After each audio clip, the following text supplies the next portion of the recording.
आजोबांच्या गावी 15 दिवस राहून पूजा मुंबईला जाण्यासाठी आवर करून निघाली होती। निसर्गरम्य गावात तिचे 15 दिवस आनंदात गेले होते। गावातील अनेक मुलीच्या ओळखी पडल्या, अनेकांशी जिवलग मैत्री झाली होती। मुंबईमधील VIP जीवनापेक्षा गावातील जीवन अधिक आकर्षक तिला वाटू लागले होते, कारण गावातील प्रेमळ माणसांचा सहवास लाभला होता। डोंगराच्या पायथ्याला वसलेले छोटेसे निसर्गरम्य गावाचा तिला लळा लागला होता।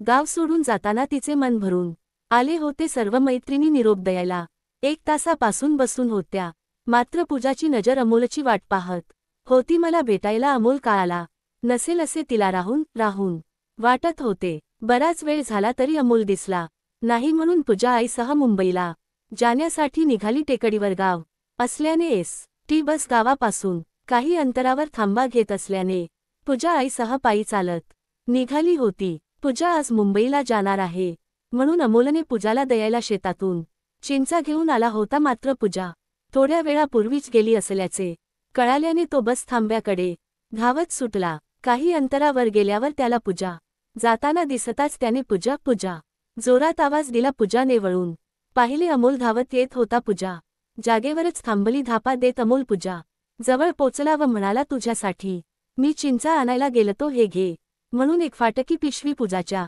हातात ठेवली। पूजा कधी पिशवीकडे तर कधी अमोल कडे बघत म्हणाली, हे कशाला आणले रे? पूजासाठी या चिंचाची काहीच किंमत नव्हती, परंतु अमोलची ही प्रेमाची भेट होती। आपल्यासाठी अमोल किती धावत आला होता। चिंचा काढताना त्याच्या हाताला किती खरचटले होते हे पाहून पूजा भरावून गेली होती। पूजा जात असल्याने अमोलच्या चेहऱ्यावर नाराजी दिसत होती। अमोल, पूजा कशाला चालली ग राहकी अजून? पूजा, अरे अमोल, किती दिवस राहणार तुमच्या सगळ्या सोबत? गावात राहून खूप छान वाटले, मला पण जावेच लागणार आहे। अमोल, पूजा तू परत कधी येणार?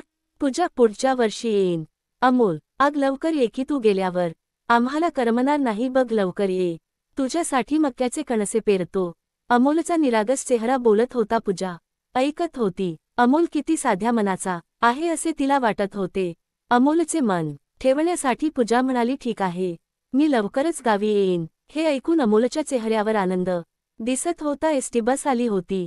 पूजाने अमोलकडे बघितले, अमोलच्या डोळ्यात अश्रू दिसत होते। बस सुरू झाली। पूजाने निरोप घेतला, मात्र तिचे मन मात्र गावातच हरविले होते। तिचा कंठ दाटून आला होता।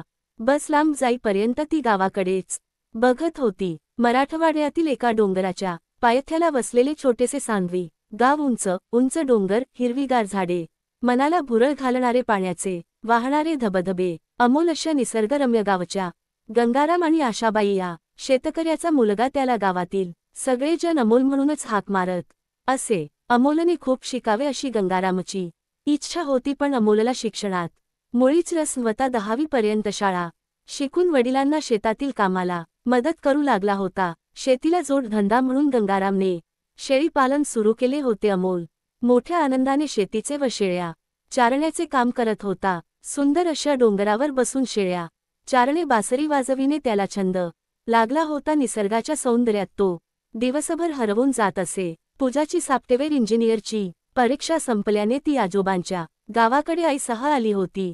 गावाचे निसर्गरम्य ठिकाणने तिच्या मनाला भुरळ घातली होती। किलबिल करीत सकाळ संध्याकाळी घिरटे मारणारे पक्षी, हिरवीगार झाडे पाहून ती हरवून जायची। गावातील काही मुलीसह ती डोंगरावर जाऊन निसर्गाचा आनंद घेत होती। अमोलही त्यांच्यात दररोज असायचा। अमोलच्या बासरीच्या मधुर सुराने पूजा हारून जायची। निसर्गाने बहरलेल्या गावचा व मैत्रिणीचा तिला लळा लागला होता। खेळकर वृत्तीची अमोल मुंबईला गेल्या पासून सर्वांना करमत नव्हते। अमोल तर सारखी आठवण काढत असे। पूजाची ओढ एवढी का लागली त्याला ही कळत नव्हते। तिकडे पूजाला देखील अमोलचा त्या भोळ्या साधापणा खूपच आवडत होता। आपल्यासाठी चिंचा घेऊन धावत आलेला अमोलचा चेहरा तिला सारखा आठवत होता। एका गुराख्याविषयी एवढी ओढ तिच्या मनात कशी बसली तिला देखील कळाले नाही। ती सतत उदास दिसत होती। बरेच महिने झाले तरी पूजा गावी आली नाही, म्हणून अमोल पूजाच्या आजी कडे गेला व विचारू लागला, आजे, आजे, काय रे अमोल, काय झाले? ओरडायला, अग आजी, पूजा कधी येणार हाय? यावर आजी म्हणाली, अरे आता कसली येतीये ती, आता त्याची आई नाही पाठवत तिला, म्या बळच बोलावून घेतल होत। हे ऐकून अमोलला दुःख झाले। अग पण पूजाच म्हणली होती मला येणार म्हणून, अति नसती येत उगच. म्हणल असल बघ तुला आजी अशी म्हणताच, आज्ये तिचा नंबर दे फोन करू म्हणून.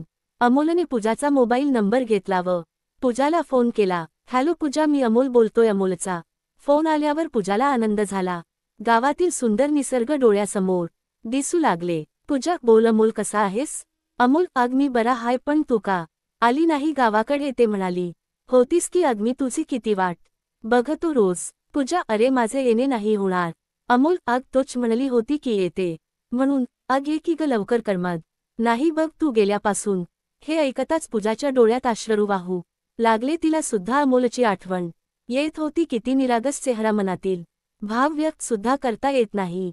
किती साधा भोळा सहज बोलून जात होता, मात्र त्याच्या शब्दाने अमोलचे मन भरून आले होते. माझी ओढ का बरी लागली असेल त्याला एवढी, असे विचार तिच्या मनात येत होते.